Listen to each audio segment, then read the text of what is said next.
হুম, তাহলে secondary sexual characteristics এগুলো একটু এগুলো যদিও আমাদের এর আগের দিনও হয়ে গেছে, এটা আমি অতটা যাচ্ছি না। হ্যাঁ, শ্রেষ্ঠর জন্য এটা করে দিই। এই যে এইটুকুনি পোর্শনটা না হলে ওকে পরে আবার বুঝাই দিব। আর আমি determining the sex of a baby এখান থেকে করি, ঠিক আছে? তোমাদেরকে প্রথমে একটা জিনিস জানতে হবে, সেটা হচ্ছে ক্রোমোজোম। ক্রোমোজোম জিনিসটা জানতে হবে। ক্রোমোজোম কি জানো? ও, ঠিক আছে, ছাড়ো এটা। ক্রোমোজোম আমি বলে দিচ্ছি। দেখো, আমাদের বডি তো সেল দিয়ে তৈরি, যে এটা তো জানো আমাদের বডি সেল দিয়ে তৈরি। তারপরে হচ্ছে আমাদের সেলের মধ্যে একটা জিনিস থাকে যেটার নাম নিউক্লিয়াস। হ্যাঁ, আর নিউক্লিয়াসের মধ্যে এই যে এরকম করে একটা সুতোর মতো একটা জিনিস থাকে, যেটাকে ডিএনএ বলে। তো একটা সেল যখন ডিভাইড করে, একটা সেল যখন মনে করো ডিভাইড করে, সেল সেল ডিভিশন হয় জন্যই আমরা কিন্তু ছোট সাইজ থেকে বড় সাইজ হচ্ছে। সেল ডিভিশনের সময় কি হয় যে এই নিউক্লিয়াসের এই এই ডিএনএটা, নিউক্লিয়াসের এই ডিএনএটা এইরকম ফর্ম নিয়ে নেয়, এগুলোকে ক্রোমোজোম বলে। এইরকম ফর্ম নিয়ে নেয়, এগুলোকে কি বলে? ক্রোমোজোম। তো আমাদের বডি সেল যে হয়, বডি সেল, মনে করো চুলের সেল, নাকের সেল, চোখের সেল, লিভারের সেল, যে কোনো বডি সেল, বডি সেলের মধ্যে এরকম 46টা ক্রোমোজোম থাকে। বডি সেলের মধ্যে এরকম 46টা ক্রোমোজোম থাকে। এই ক্রোমোজোমের মধ্যেই কিন্তু কি থাকে বলতো? ক্রোমোজোমের মধ্যেই ডিএনএ থাকে। বুঝতে পারলো তো? জানো তো? আর ক্রোমোজোমের ডিএনএ এর একটা পার্টের মধ্যে আমাদের যদি মনে করো একটা হাইট, আমাদের হাইট কত হবে এই ইনফরমেশনটা যদি থাকে, মনে করো অন্য আর একটা ক্রোমোজোমে, অন্য আর একটা এই ডিএনএ এর একটা পার্টে এমন একটা ইনফরমেশন আছে যেটাতে তোমার স্কিন কালার কি হবে, সেই ইনফরমেশনটাই, এই ইনফরমেশন গুলো আমাদের ক্রোমোজোমের ডিএনএ এর মধ্যে থাকে। এটা তো ক্লাস হুম। এবার দেখো, এই যে ইনফরমেশন গুলো ডিএনএ এর যে পার্টে থাকে, সেই পার্ট গুলোকে বলে এক একটা জিন। সেই পার্ট গুলোকে কি বলে? এক একটা জিন।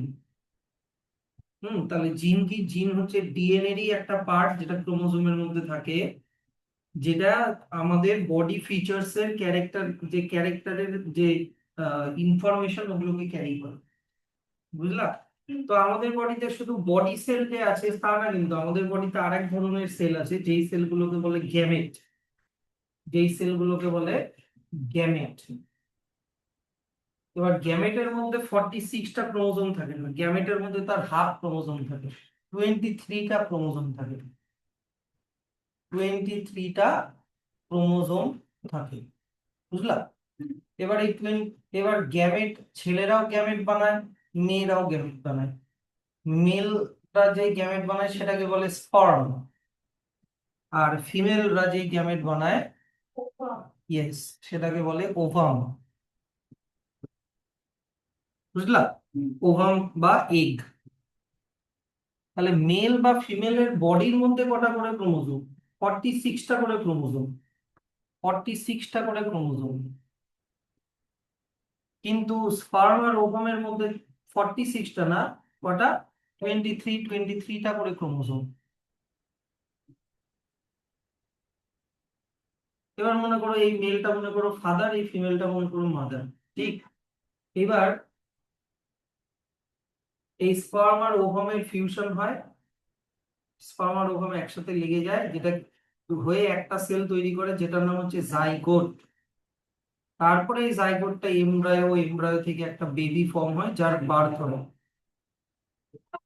এবার তাহলে এখান থেকে স্পার্ম থেকে যদি 23টা ক্রোমোজোম আসে, আর ওভাম থেকে যদি 23টা ক্রোমোজোম আসে, তাহলে জাইগোটের মধ্যে কটা ক্রোমোজোম হয়ে গেল? 46টাই হয়ে গেল। তাহলে বাবা মার ক্রোমোজোম নাম্বারের সাথে বাচ্চাটার ক্রোমোজোম নাম্বার ম্যাচ করলো, তাই কি না? যদি এখানে স্পার্ম বা ওভামে হাফ হাফ ক্রোমোজোম না থেকে যদি 46টা করেই থাকতো, তাহলে কি হতো? তাহলে জাইগোটের মধ্যে 46 + 46, 92টা ক্রোমোজোম হয়ে যেত, তাই কি না? বাবা মার ক্রোমোজোম 46 করে, বাচ্চার মধ্যে ক্রোমোজোম হয়ে যেত 90। তাহলে ঠিক তো হতো না, ওটা ম্যাচ হচ্ছিল না। সেই জন্য স্পার্ম আর ওভামের মধ্যে হাফ ক্রোমোজোম থাকে। বুঝলা? 46 থাকে না, 23 করে থাকে, যাতে ক্রোমোজোম নাম্বারটা বাচ্চার মধ্যে আবার রিস্টোর হয়ে 46ই হয়ে থাকে। এবার এই 23টা ক্রোমোজোমের মধ্যে এই যে দেখো 23টা ক্রোমোজোমের মধ্যে মনে করো এটা মেলের একটা সেল আর এটা মনে করো ফিমেলের একটা সেল, ঠিক আছে। লাস্টের যে দুটা ক্রোমোজোম, মনে করো ক্রোমোজোম লাস্ট ক্রোমোজোম দুটা ক্রোমোজোম মেলদের একটা ক্রোমোজোম হয় এক্স আর আরেকটা ক্রোমোজোম হয় ওয়াই, ঠিক আছে। আর ফিমেলদের যে লাস্ট দুটা ক্রোমোজোম, হ্যাঁ দুটাই হয় এক্স আর এক্স, এগুলো হচ্ছে ক্রোমোজোমের নাম। আর এই ক্রোমোজোম গুলোই ডিটারমাইন করে যে বাচ্চাটা ছেলে হবে না মেয়ে হবে। তো মেলরা দুই রকমের স্পার্ম বানাতে পারে, কিন্তু ফিমেলরা এক রকমেরই ওভাম বানায়। কিরকম? মেলরা এমন স্পার্ম বানালো, যখন স্পার্ম বানায় না তখন এই ক্রোমোজোম গুলো দুটো দুটো করে না গিয়ে একটা একটা করে যায়, বুঝলা। এখানে লাস্ট ক্রোমোজোম দুটা করেছি এক্স ওয়াই, আর ওখানে কি কি এক্স এক্স, কিন্তু যখন স্পার্ম বা ওভাম বানাবে দুটো যাবে না, যে কোনো একটা যাবে। ধরে নাও তাহলে স্পার্মের মধ্যে আইদার এক্স ক্রোমোজোম যেতে পারে অর 50% স্পার্মে ওয়াই ক্রোমোজোম যেতে পারে। কিন্তু ওভাম ওভাম যাই বানাক না কেন, ওভামের মধ্যে কি এক্স আর ওয়াই দুই রকমের ক্রোমোজোম আছে? ফিমেলের মধ্যে না, তাহলে ওভামের মধ্যে শুধুমাত্র এক্স ওয়ালা ক্রোমোজোমই শুধু যাবে, হ্যাঁ কি না? এক্স ওয়ালা ক্রোমোজোমই শুধু যাবে। এবার হয় কি, যদি এই যে এক্স ক্রোমোজোম ওয়ালা স্পার্ম যদি এক্স ক্রোমোজোম ওয়ালা ওভামকে ফার্টিলাইজ করে, মানে একসাথে যদি লেগে যায়, তাহলে যে জাইগোটটা তৈরি হবে, এই জাইগোটটার মধ্যে কোন কোন ক্রোমোজোম আসলো? এক্স আর এক্স, এক্স দুটাই এক্স আসলো। এবার দেখো তো কাদের এক্স এক্স ক্রোমোজোম হয়? ফিমেলদের। তাহলে এই জাইগোট থেকে যে বেবিটা হবে সেটা হবে গার্ল, এইটা হবে গার্ল, এক্স এক্স হয়ে যাওয়াতে। আর যদি ওয়াই ওয়ালা স্পার্ম যদি এক্স ক্রোমোজোম ওয়ালা ওভামকে ফার্টিলাইজ করে, তাহলে কম্বিনেশন থেকে যে জাইগোটটা তৈরি হলো, যেই জাইগোটের কম্বিনেশন কি হলো, একটা বাবার থেকে পেলো ওয়াই আর মায়ের থেকে কি পেলো এক্স, তাহলে একটা এক্স ক্রোমোজোম একটা ওয়াই ক্রোমোজোম। আর আমরা কি বলেছি, এক্স ওয়াই কম্বিনেশন থাকলে কি হয়? মেল। তার মানে এই বাচ্চাটা তখন বয় হবে। তার মানে এটা হচ্ছে বাবার স্পার্ম যে ডিটারমাইন করে ছেলে হবে না মেয়ে হবে। কারণ মা তো এক রকমেরই ওভাম বানায়, সবার মধ্যে শুধু এক্স ক্রোমোজোম, হ্যাঁ কি না? কেউ কোনোটাই তো ওয়াই ক্রোমোজোম না, কিন্তু বাবা দুই রকমের স্পার্ম বানায়। হাফ 50% স্পার্মে এক্স ক্রোমোজোম থাকে, 50% স্পার্মে ওয়াই ক্রোমোজোম থাকে। তাহলে যদি এক্স ক্রোমোজোম ওয়ালা স্পার্ম যদি গিয়ে এক্স ক্রোমোজোম ওয়ালা ওভামকে ফার্টিলাইজ করে, তাহলে এক্স এক্স কম্বিনেশন হয়ে গার্ল হয়, তাহলে এটা বাবার উপরে ডিপেন্ড করলো। আবার ওয়াই ক্রোমোজোম ওয়ালা স্পার্ম এসে যদি এক্স ক্রোমোজোম ওয়ালা ওভামকে ফার্টিলাইজ করে, তাহলে কম্বিনেশনটা এক্স ওয়াই, আর এক্স ওয়াই হলে বয় হয়, তাহলে এটাও বাবার উপরেই ডিপেন্ড হলো। বুঝতে পারলে? এইভাবে সেক্স ডিটারমাইন হয়। তাহলে এটাই দেখো তোমাদের ফ্লো চার্টে এটাই দেওয়া আছে যে determining our body is made up of million of cells. Each cell has a central part called nucleus, তাই কি না? এগুলো বুঝালাম কি না? নিউক্লিয়াস থাকে, হ্যাঁ নিউক্লিয়াসের কাজ হচ্ছে আমাদের সব সেলের অ্যাক্টিভিটিকে কন্ট্রোল করা। তারপরে নিউক্লিয়াসের মধ্যে কি থাকে? ডিএনএ। কিন্তু DNA deoxy ribonucleic acid, deoxy ribo nucleic acid, DNA full form. তো ব্যাপারটা হচ্ছে কি যে এই ডিএনএ গুলো আবার অ্যারেঞ্জ হয়ে কি বানায় বললাম, থ্রেড লাইক স্ট্রাকচার, যেগুলোকে বলে ক্রোমোজোম। এবার আমাদের বডির মধ্যে কতগুলো ক্রোমোজোম থাকে? 23 পেয়ার, বা বলতে বলতে পারি 46, দুটা দুটা করে থাকে, বুঝলা। কিন্তু লাস্ট যে পেয়ারটা, ওটাই ডিটারমাইন করে আমরা ছেলে হব না মেয়ে হব। Last pair 23rd number pair, আমি যদি 1 নাম্বার ক্রোমোজোম দুটা আঁকাই, 2 নাম্বার ক্রোমোজোম দুটা আঁকাই, তাহলে আমাকে 46টা ক্রোমোজোম বানাতে কতগুলো পেয়ার বানাতে হবে বলো? 23টা পেয়ার, তাহলেই হবে 20 পেয়ার মানে কি 2, তাহলে 23 মাল্টিপ্লাই টু কত হচ্ছে? 46। আমাদের মধ্যে সব ক্রোমোজোমই দুটা দুটা করে থাকে। একটা ক্রোমোজোম পাই বাবার থেকে থ্রু স্পার্ম, একটা পাই মায়ের থেকে থ্রু ওভাম। একটা পাই বাবার থেকে, একটা পাই মায়ের থেকে। তাহলে এই 23rd নাম্বার ক্রোমোজোম যদি বাবার থেকে এক্স পাই, মায়ের থেকেও এক্স পাই, তাহলে হবে মেয়ে। আর যদি বাবার থেকে ওয়াই পাই আর মায়ের থেকে এক্স পাই, তাহলে হবে ছেলে। বুঝতে পারলে কথাটা? তো লাস্ট যে পেয়ার মানে 23rd নাম্বার পেয়ার যেটা, সেই পেয়ারটাই ডিটারমাইন করে যে আমরা ছেলে হবো না মেয়ে হবো। তাই এদেরকে, যেহেতু এটা সেক্স ডিটারমাইন করে, তাই লাস্ট পেয়ারকে বলে সেক্স ক্রোমোজোম। তাহলে sex of a baby is determined by the type of sex chromosome, কোন কোন present in the fertilized egg or zygote. জাইগোটের মধ্যে কোন সেক্স ক্রোমোজোম আসলো, বাবার থেকে কোন সেক্স ক্রোমোজোম আসলো, মায়ের থেকে কোন সেক্স ক্রোমোজোম আসলো, তাই না? ক্রোমোজোম গুলোর নাম কি? এক্স আর ওয়াই। ছেলেদের মধ্যে, ফিমেলদের মধ্যে শুধু দুটোই এক্স ক্রোমোজোম হয়। এই ফিমেলদের গ্যামেটের মধ্যেও খালি এক্স ক্রোমোজোমই হবে, in all her gametes called egg. কিন্তু মেলরা কয় রকমের গ্যামেট বানায়? মেল গ্যামেট কয় রকমের বানায়? এই যে দেখো, অর স্পার্ম দুই রকমের, have X chromosome, and the other half of male gamete or sperm have Y chromosome. তাহলে যদি ফার্টিলাইজেশনের সময় এক্স ক্রোমোজোম ওয়ালা স্পার্ম যদি এক্স ক্রোমোজোম ওয়ালা এগ কে ও ফার্টিলাইজ করে, তাহলে কম্বিনেশন এক্স এক্স হয়ে গার্ল হলো।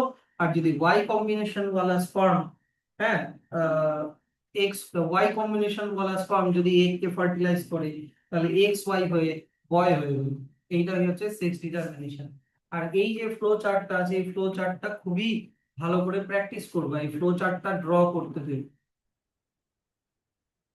ঠিক আছে? খুব ইম্পর্টেন্ট এই ফ্লো চার্টটা। হ্যাঁ, ড্র করতে হবে।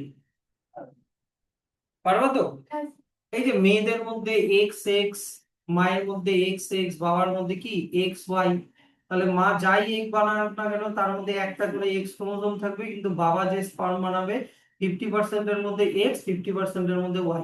তাহলে এক্স ক্রোমোজোম ওয়ালা এগ এর সাথে এক্স ক্রোমোজোম ওয়ালা স্পার্ম ফার্টিলাইজ হয়ে এক্স এক্স হলে কি হয়ে যাবে? Female baby. আর যদি এক্স ক্রোমোজোম ওয়ালা এগ এর সাথে ওয়াই ক্রোমোজোম ওয়ালা স্পার্ম ফার্টিলাইজ হয়, তাহলে এক্স ওয়াই হয়ে কম্বিনেশন হয়ে গেল মেল বেবি। এইটাই।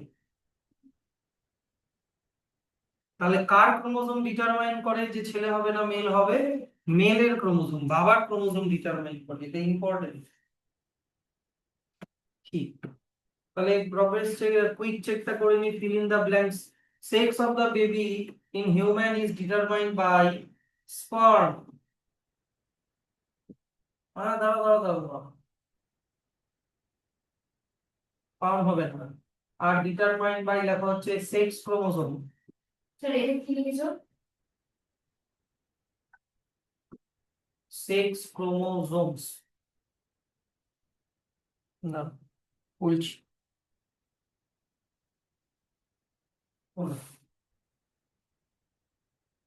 সাহ, মানে এই জলটা টান। সাবটা স্পেলিং কি লিখছো? SUCKET।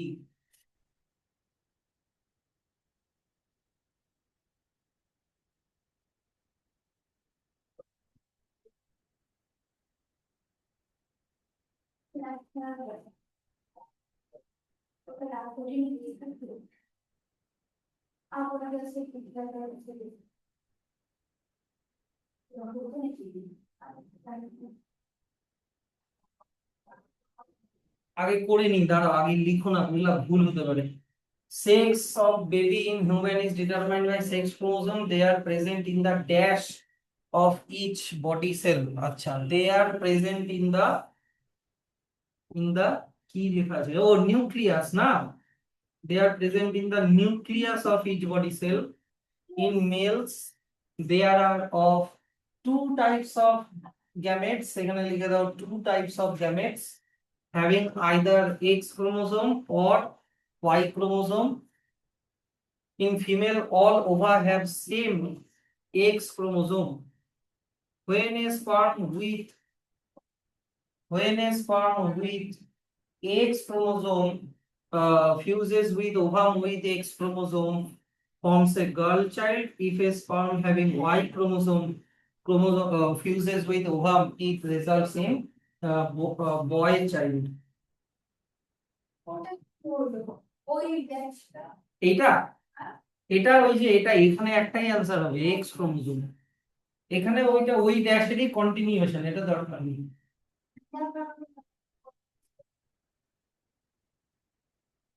আর ওই গ্যাসটা ওটাও একটা, এই যে বয় লিখে দিয়েছি তো, ওইটাই মানে একটু বেশি বড় ফিল ইন দা ব্ল্যাঙ্কস দিয়ে দিয়েছি।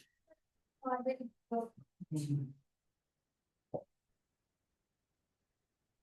হয়েছে। এবার চলে আসো রিপ্রোডাক্টিভ ফেজ ইন হিউম্যান। তার মানে যখন একটা বয় ওর গার্ল স্পার্ম আর ওভাম বানাতে শুরু করে, সেই সময়টাকে রিপ্রোডাক্টিভ ফেজ বলে। দেখো, অ্যাট পিউবার্টি, অ্যাডোলেসেন্স মানে হচ্ছে যে ছেলে মেয়েগুলোকে অ্যাডোলেসেন্স বলে, যারা অ্যাডোলেসেন্সের মধ্যে দিয়ে যাচ্ছে তাদেরকে অ্যাডোলেসেন্টস বলে। বিকাম কেপেবল অফ রিপ্রোডাকশন মানে ওরা এখন রিপ্রোডিউস করার ক্ষমতা রাখবে, মানে স্পার্ম আর ওভাম বানাতে পারবে। তা এই রিপ্রোডাক্টিভ ফেজ, দেখো লেখা আছে যে ছেলেদের ক্ষেত্রে এটা মাছ লঙ্গার হয়, মানে ছেলেরা মোটামুটি 50 40 50 55 ইয়ার্স পর্যন্ত স্পার্ম প্রডিউস করতে পারে, কিন্তু ফিমেলদের এটা একটু আগেই শেষ হয়ে যায়। ফিমেলদের ক্ষেত্রে 45 to 50 ইয়ার্স এজের মধ্যে রিপ্রোডাক্টিভ ফেজটা শুরু হয়ে যায়। তো দেখো এখানে লেখা আছে in female the reproductive phase starts at puberty, 9 12 শুরু হয় আগে, শেষও হয় আগে। 9 থেকে 12 বছর বয়সে শুরু হয়, আর কত বছর বয়সে শেষ হয়ে যায়? 40 থেকে 50। ততদিন পর্যন্ত ওরা ওভাম প্রডিউস করতে পারে। আর production of mature egg starts at puberty with one egg maturing and being released by the ovary approximately every 20 to 30 days। প্রত্যেক মাসে একটা করে ওভাম বানায় মেয়েরা। এই লাইনটার মানে যে মেয়েদের ওভারি, এই যে দেখো মেয়েদের একটা ওভারি থেকে 28 থেকে 30 দিনে একটা করে এগ ম্যাচিওর হয়, ঠিক আছে? আর এই টাইমটাতেই পসিবল প্রেগন্যান্সি হওয়ার চান্স থাকে, সেই জন্য এটা মেয়েদের রিপ্রোডাক্টিভ ফেজ। এটা এখান থেকে এত অবধি ব্র্যাকেট করো, এটা এখান থেকে এত অবধি ব্র্যাকেট করো। আর এই সময় পসিবল প্রেগন্যান্সিটাকে সাপোর্ট করার জন্য ইউটেরাস ইউটেরাসের ভিতরে ইউটেরাসটা অনেক থিক লাইন মানে থিক হয়ে যায়। ইউটেরাস হচ্ছে, তোমাদের তো ছবিটা খুব ছোট করে দিয়েছে, এই যে এটা আগের চ্যাপ্টারটাতে, ও রিপ্রোডাকশন চ্যাপ্টারে না। হ্যাঁ ঠিক আছে, রিপ্রোডাকশন আমি বলে দিচ্ছি, দেখো আমি তোমাদেরকে একটা আইডিয়া দিয়ে দিই। এটা হচ্ছে ফিমেল রিপ্রোডাক্টিভ সিস্টেম।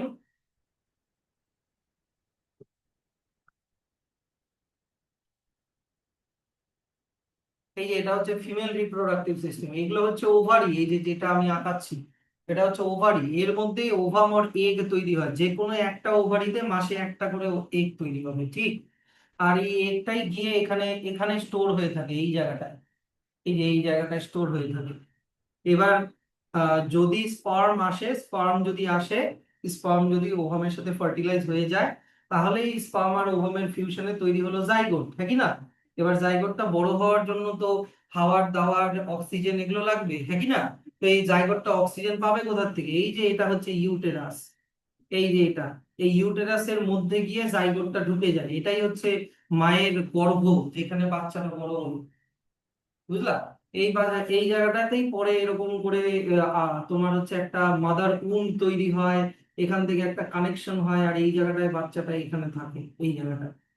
ওটা পরের জিনিস, বুঝতে পারলাম? এবার ব্যাপারটা হচ্ছে কি, যে যেটা আমি বলতে চাইছি যে এই যে ইউটেরাসটা প্রত্যেক মাসে এটা ঠিক হয়। ঠিক মানে কি, এর ভিতরে প্রচুর ব্লাড তৈরি হয়, ব্লাড ব্লাডের ক্যাপিলারি এখানে আসে, যাতে এই ব্লাড থেকে অক্সিজেন আর নিউট্রিয়েন্টস বা এই জাইগোটটাকে যাতে দিতে পারে, জাইগোটটা ওই অক্সিজেন আর নিউট্রিয়েন্টস নিয়ে বেঁচে থাকে। স্যার যদি ওভাম তৈরি হলো, মনে করো এই যে ওভাম তৈরি হলো,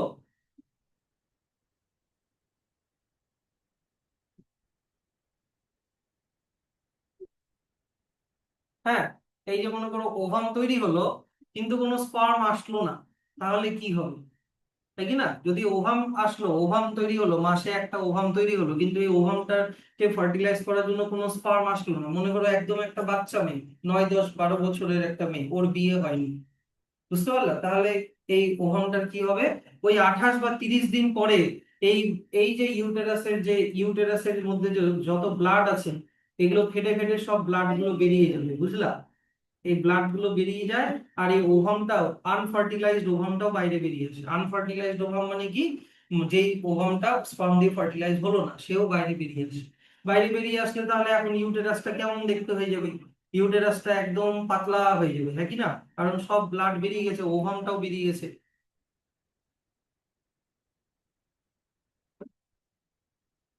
মনে করো এই ওভামটাও আর নেই, ওভামটাও, হ্যাঁ ওভামটাও মনে করো বেরিয়ে গেছে। তাহলে ইউটেরাসের এই যে দেখো লাইনিংটা একদম থিন হয়ে গেল, হ্যাঁ কি না? কিন্তু এই ফিমেলটা তো নতুন করে আবার একটা ওভাম বানাবে প্রত্যেক 30 দিনে, আর মনে করো এবার এই ওভারিতে একটা বানালো, একটা নতুন করে ওভাম, এই ওভামটাও গিয়ে এখানে স্টোর হয়ে গেছে। যদি ততদিনে কি হবে, ইউটেরাসটা আবার মোটা হয়ে যাবে, আবার মোটা হয়ে যাবে, কারণ ওটা অটোমেটিক হয়, ওটা হরমোন, ওই যে ইস্ট্রোজেন হরমোন বললাম, ইস্ট্রোজেন প্রোজেস্টেরন এই হরমোন গুলো দিয়ে এগুলো হয়। কারণ কি পসিবিলিটি আছে কি না যে এই ওভামটা স্পার্ম দিয়ে ফার্টিলাইজ হলো, হতেই পারে। তাহলে তখন এই এখান থেকে যে জাইগোটটা তৈরি হবে, ওই জাইগোটটাকে সাপোর্ট করার জন্য ইউটেরাসটাকে রেডি থাকতে হবে তো। সেই জন্য প্রত্যেক মাসে ইউটেরাসটা রেডি হয়, যদি স্পার্ম দিয়ে ফার্টিলাইজ না হয় ওটা শেড হয়ে যায়, আবার আবার নতুন করে তৈরি হয়। এটাকে বলে মেনস্ট্রুয়েশন, মেনস্ট্রুয়াল সাইকেল, পিরিয়ডস, বুঝলা? তো এটাই দেখো এখানে লেখা আছে যে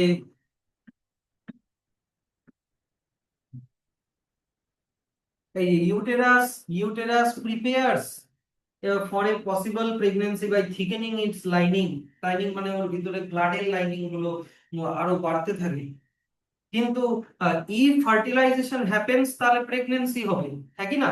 কিন্তু ফার্টিলাইজেশন যদি ডাজ নট অকার, যদি না হয়, তাহলে কি হবে বললাম, the thicken lining of uterus along with blood vessels is shed, ওটা ফেটে যাবে, and causing bleeding in women, যেটা বুঝালাম, তাই কি না? যেটাকে কি বলে, মেনস্ট্রুয়েশন। প্রথম যেদিন মেনস্ট্রুয়েশন শুরু হয় সেই দিনটাকে মেনার্কি বলে। আর এইটা প্রত্যেক মাসে মানে কি, এই যে 28 থেকে 30 দিন এটা চলতেই থাকবে। তাই এই সাইক্লিক মানে এগ তৈরি হওয়া, মেনস্ট্রুয়েশন হওয়া, আবার এগ তৈরি হওয়া, মেনস্ট্রুয়েশন হওয়া, এই সাইকেলটাকে মেনস্ট্রুয়েশন সাইকেল বলে। এটা কতদিন হবে, এটা শুরু হবে 9 থেকে 12 বছর বয়সে, কিন্তু মেয়েদের তোমার রিপ্রোডাক্টিভ পিরিয়ড কতদিন, 45 থেকে 50 ইয়ার্স ততদিন হবে। তারপরে আর ফিমেলরা, শোনো, তারপরে আর ফিমেলরা এগও প্রডিউস করে না, আর মেনস্ট্রুয়েশনও বন্ধ হয়ে যায়। আর মেনস্ট্রুয়েশন স্টপ হয়ে যাওয়াকে মেনোপজ বলে। মেনস্ট্রুয়েশন স্টপ হয়ে যাওয়াকে কি বলে, কোথায় লেখা আছে মেনোপজ? স্যার ওই তো স্যার হ্যাঁ, ও এই তো, এটাকে মেনোপজ বলে।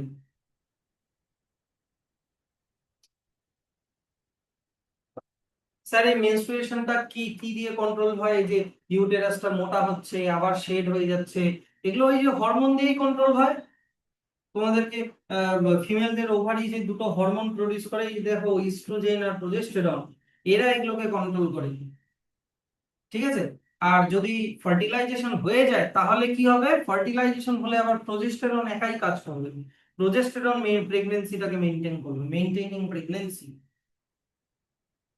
ঠিক আছে? তাহলে স্যার এই ইস্ট্রোজেন প্রোজেস্টেরন আর টেস্টোস্টেরন ছাড়া কি আমাদের বডিতে অন্য কোনো হরমোন সিক্রিট হয়? হ্যাঁ, হরমোনস আদার দেন সেক্স হরমোন। দেখো, তো হরমোন কোথা থেকে সিক্রিট হয়, এন্ডোক্রাইন গ্ল্যান্ড থেকে সিক্রিট হয়। তো এই এন্ডোক্রাইন গ্ল্যান্ড গুলো আলাদা আলাদা পার্টে আছে, যেমন আমাদের ব্রেনের মধ্যে 3টা গ্ল্যান্ড আছে, এই যে দেখো ব্রেনের মধ্যে 3টা গ্ল্যান্ড আছে, pineal gland, pituitary gland, hypothalamus. এখন এই ক্লাসে শুধু পিটুইটারি মনে রাখবা। গলার মধ্যে কোন গ্ল্যান্ড আছে, গলার মধ্যে আছে থাইরয়েড গ্ল্যান্ড। চেস্টে কোন গ্ল্যান্ড আছে, চেস্টে আছে থাইমাস গ্ল্যান্ড। আচ্ছা, গলার মধ্যে দাঁড়াও, গলার মধ্যে থাইরয়েড প্যারাথাইরয়েড দুটো গ্ল্যান্ড দিয়েছে তোমাদের ছবিটাতে, কিন্তু লাগবে দুটো, লাভ করতে হবে না, করতে একটাই হবে। থাইরয়েড আর প্যারাথাইরয়েড গ্ল্যান্ড দিয়েছে গলার মধ্যে, আর বুকের মধ্যে দিয়েছে থাইমাস গ্ল্যান্ড। পেটের মধ্যে কোন গ্ল্যান্ড আছে, প্যানক্রিয়াস। পেটের মধ্যে আছে প্যানক্রিয়াস। কিডনির মধ্যে ওপরে আছে অ্যাড্রিনাল গ্ল্যান্ড। কিডনির ওপরে আছে অ্যাড্রিনাল গ্ল্যান্ড। আর আমাদের জেনিটাল রিজিয়নে যদি ছেলে হয় তাহলে থাকবে টেস্টিকল আর টেস্টিস, আর যদি ফিমেল হয় তাহলে থাকবে ওভারিজ। হলো? তাহলে আমাদের endocrine gland other than testis and ovary আরো অনেক আছে, এগুলোর নাম এরা কি, এরা প্রত্যেকেই টার্গেট সাইটে হরমোন সিক্রিট মানে হরমোন সিক্রিট করে ওটা টার্গেট অর্গানে গিয়ে কাজ করে। হরমোন গুলো এখানে কেমিক্যাল মেসেঞ্জার হিসেবে কাজ করে, মেসেজ ক্যারি করে হরমোন গুলো। যেমন তোমাদেরকে একটা এক্সাম্পল দিই, প্যানক্রিয়াস, প্যানক্রিয়াস থেকে কোন হরমোন সিক্রিট হয়? ইনসুলিন। ইনসুলিন কোথায় চলে যায়? ইনসুলিনের টার্গেট অর্গান হচ্ছে মাসল, বুঝলা? মাসল আর লিভার। কি করে এটা? তখন মাসল আর লিভারে গিয়ে একটা মেসেজ পাঠায়। ইনসুলিন কখন সিক্রিট হয়? যখন আমাদের বডিতে সুগার বেড়ে যায়, আমাদের বডিতে যখন ব্লাডে যখন সুগার বেড়ে যায় তখন এই ইনসুলিনটা সিক্রিট হয়। তখন ইনসুলিন কি করে? মাসল আর লিভারে গিয়ে মেসেজ দেয় যে বডিতে ব্লাডের মধ্যে সুগার বেড়ে গেছে। তখন মাসল আর লিভার কি করে? সব সুগার গুলোকে ব্লাড থেকে নিয়ে নিজেদের মধ্যে স্টোর করে নেয়, যাতে ব্লাডের সুগার লেভেলটা কমে যায়। যদি ইনসুলিন ঠিকঠাক করে কাজ না করে তাহলে ব্লাডে সুগার লেভেল বেড়েই থাকবে, ওই কন্ডিশনটাকে কি বলে বলতো? ডায়াবেটিস। তো এরকম করে আমাদের হরমোন গুলো বিভিন্ন রকমের কাজ করে, বুঝতে পারলাম? হরমোন গুলোকে কি বলা হয়? Chemical Messenger. মনে রেখো, এই টার্মটা মনে রেখো, হরমোনকে বলা হয় কেমিক্যাল মেসেঞ্জার। ওরা এন্ডোক্রাইন গ্ল্যান্ড থেকে সিক্রিট হয় কিন্তু ওখানে কাজ করে না, কাজ করে দূরে কোথায়? টার্গেট সাইট অর টার্গেট অর্গানে গিয়ে কাজ করে, বুঝতে পারলা? আর স্পেসিফিক কিছু কিছু তোমার মেসেজ ক্যারি করে, ওই মেসেজ গুলো বিভিন্ন হরমোনের মেসেজ এই ফাংশনের এই টেবিলটাতে লেখা আছে, ওটা পরে বুঝিয়ে দিচ্ছি। তো স্যার এটা কোথা থেকে কত অবধি পড়বো? এটা পড়বো হচ্ছে এই যে এখান থেকে এখান থেকে এত অবধি পড়বো। তো এর মধ্যে সব থেকে মেইন গ্ল্যান্ড কোনটা? মেইন গ্ল্যান্ড হচ্ছে পিটুইটারি। এই যে দেখো, পিটুইটারি গ্ল্যান্ডের লোকেশনটা দেখে নাও, ব্রেনের ওই জায়গাটায়। পিটুইটারি কি করে? পিটুইটারি কে মাস্টার গ্ল্যান্ড বলে, কেন? কারণ এর থেকে যে হরমোনটা সিক্রিট হয়, ধরো পিটুইটারি তোমার হচ্ছে থাইরয়েড গ্ল্যান্ডকে পজিটিভ সিগন্যাল পাঠালো, তখন থাইরয়েড গ্ল্যান্ড থেকে থাইরক্সিন হরমোন সিক্রিট হবে।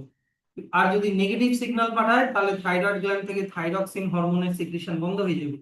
তারপরে পিটুইটারি মনে করো অ্যাড্রিনাল গ্ল্যান্ডে সিগন্যাল পাঠালো, পজিটিভ সিগন্যাল পাঠালে অ্যাড্রিনাল গ্ল্যান্ড থেকে অ্যাড্রিনালিন হরমোন সিক্রিট হবে। এটাকে ইমার্জেন্সি হরমোন বলে, আমরা যখন বিপদে পড়ি তখনই অ্যাড্রিনালিন হরমোন সিক্রিট হয়। আমরা যখন বিপদে পড়ি, যেমন ধরে নাও পিছনে একটা পাগলা ষাঁড় পড়ে গেল, তখন এই অ্যাড্রিনালিন হরমোন সিক্রিট হবে। অ্যাড্রিনালিন হরমোন কি করে? তোমার হার্টবিট বাড়িয়ে দেবে, চোখটাকে বড় করে দেবে, যাতে তুমি ইমার্জেন্সি সিচুয়েশনটাকে ভালো করে অবজার্ভ করতে পারো। বডিতে বেশি করে এনার্জি তৈরি করাবে, যাতে তুমি স্পিডে দৌড়ে পালিয়ে যেতে পারো বা ফাইট করতে পারো। হুম। আর যদি নেগেটিভ সিগন্যাল পাঠায়, তাহলে অ্যাড্রিনাল গ্ল্যান্ড থেকে অ্যাড্রিনালিনের সিক্রিশনটা বন্ধ হয়ে যাবে।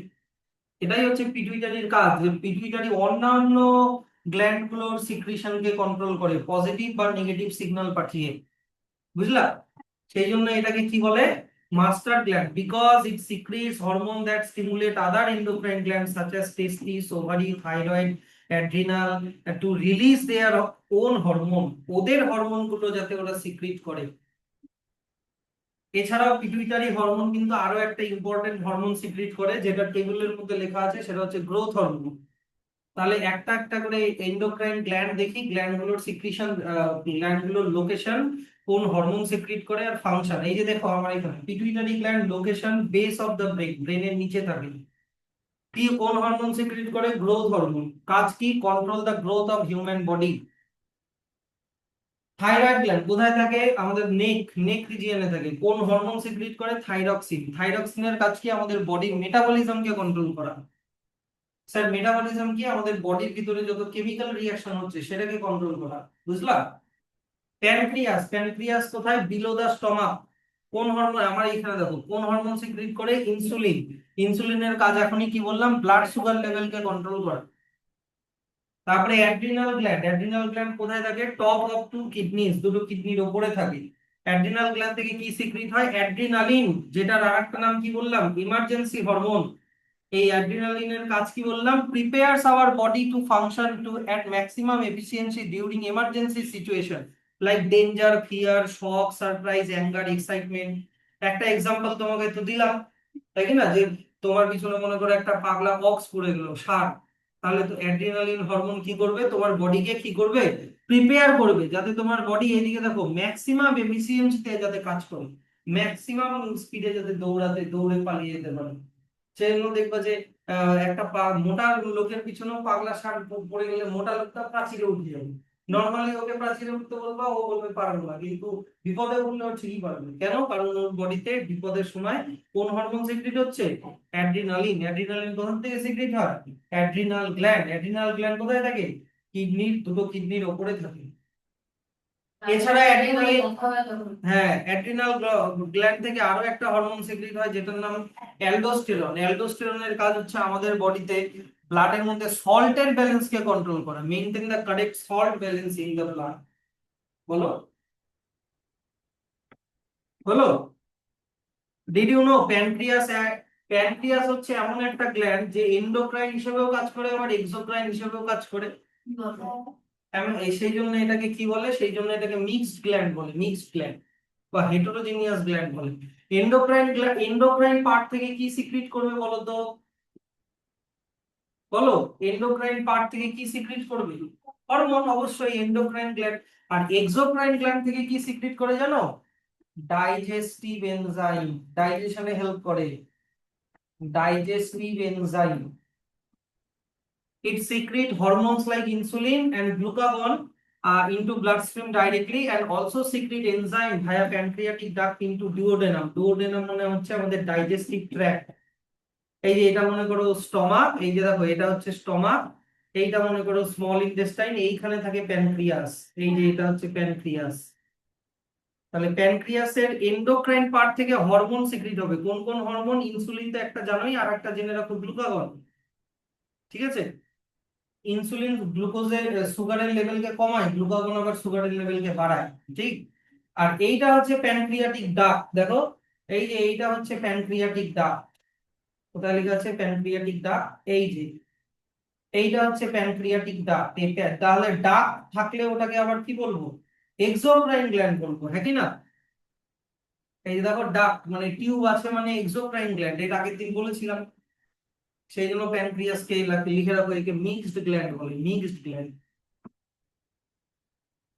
একে মিক্সড গ্ল্যান্ড বলে।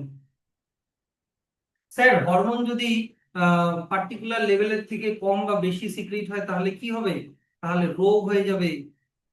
এই যে দেখো, এখানে লেখা আছে, খুব important, if hormones is under produced or over produced. Under produce মানে কম সিক্রিট হওয়া, ওভার প্রডিউস মানে বেশি সিক্রিট হওয়া, তাহলে কি হয়ে যাবে? আমাদের conditions that are harmful to the body. সেই জন্য হরমোনকে সবসময় রাইট অ্যামাউন্টে সিক্রিট হতে হবে। যেমন এখানে কিছু এক্সাম্পল এখানে দেওয়া আছে, এই যে দেখো, গ্রোথ হরমোন।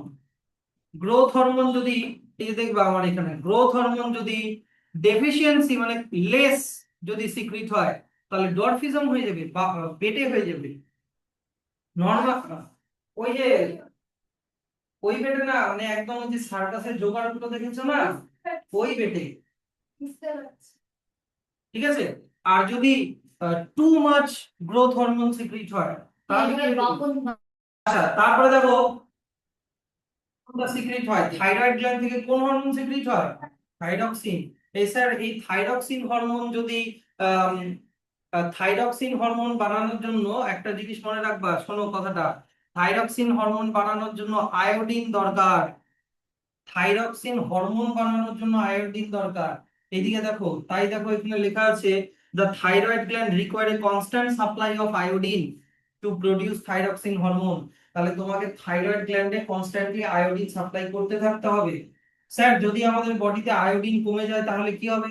তাহলে থাইরয়েড গ্ল্যান্ড থাইরক্সিন হরমোন বানাতে পারবে না, তখন থাইরয়েড গ্ল্যান্ডটা ফুলে যাবে। ওই থাইরয়েড গ্ল্যান্ড ফুলে যাওয়াকে কি বলে? Goitre. characterized by the swelling in the neck to তাহলে স্যার, গয়টারকে প্রিভেন্ট গয়টার আমাদেরকে কি করা উচিত? আয়োডাইজড সল্ট খাওয়া উচিত, এমন লবণ যেটার মধ্যে আয়োডিন অ্যাডেড করা থাকে, অ্যাডিটিভ হিসেবে দেওয়া থাকে। স্যার, ইনসুলিন হরমোন যদি ডেফিসিয়েন্সি মানে কি বললাম? লেস, যদি কম সিক্রিট হয় তাহলে আমাদের বডিতে একটা ডিজিজ হয়ে যায় যেটার নাম ডায়াবেটিস। ডায়াবেটিস মানে কি, আমাদের ব্লাড সুগার লেভেল হাই হয়ে যাবে, ব্লাড সুগার লেভেল হাই হয়ে যাবে।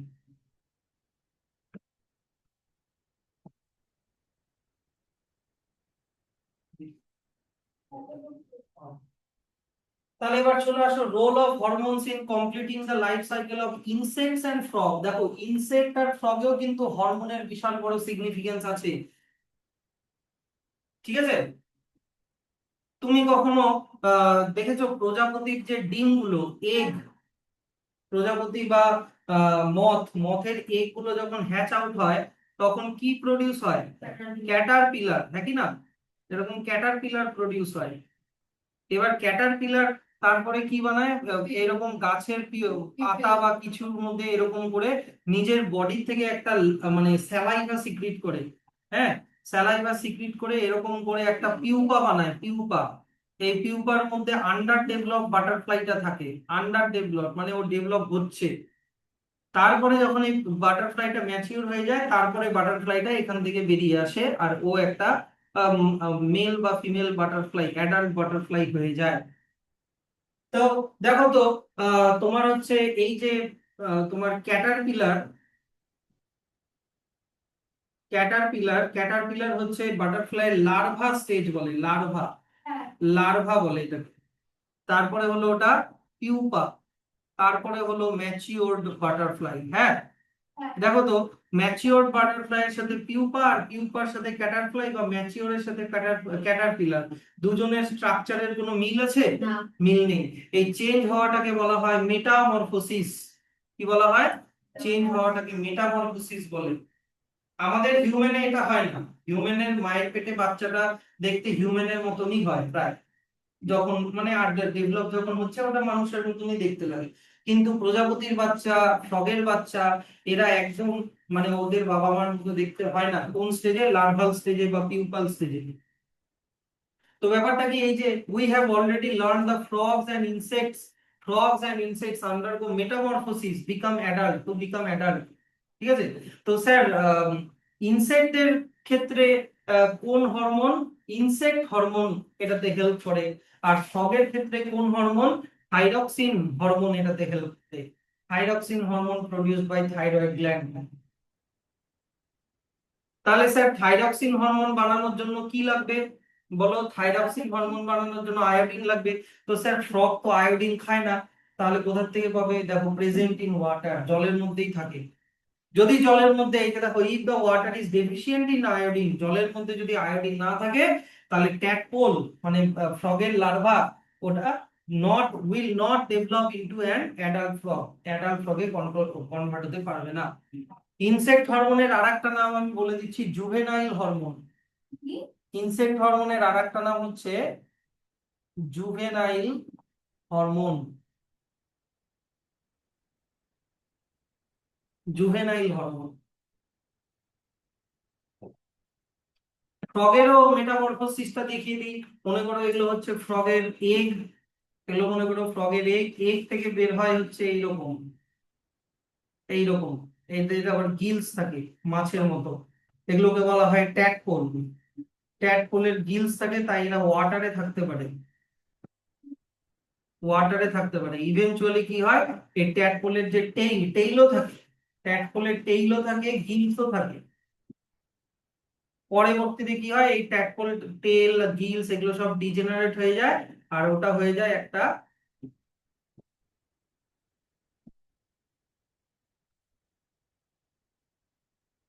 Adult frog. ও মাই গড, কি আলাদা! ও তো ভালো হলো না, কিন্তু বোঝা যাচ্ছে নাকি না, অ্যাডাল্ট ফ্রগ হয়ে গেল। তো যাই হোক, এবার চলে আসো রিপ্রোডাক্টিভ হেলথ। দেখো একটা এমন হতে পারে যে, এমন তোমরা শুনেছো যে একটা কাপল আছে যাদের বাচ্চা হচ্ছেই না। এরকম হয় না?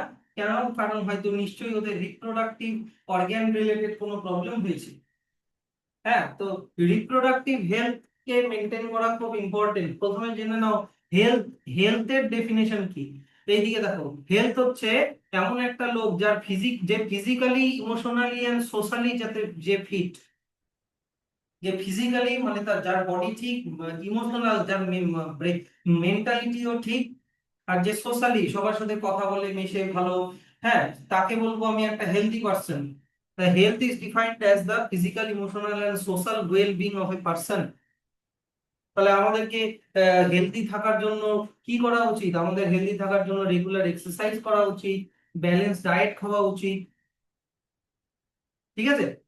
এবার দেখো, আহ তাহলে আমাদের হেলদি থাকার জন্য কি কি করতে হবে? ইট নিউট্রিশিয়াস ফুড। শুধু এমন ফুডই খেলাম না, এই যে দেখো পিৎজা বার্গার এগুলো খেলে, চিপস এগুলো খেলে কিন্তু আমাদের হবে না।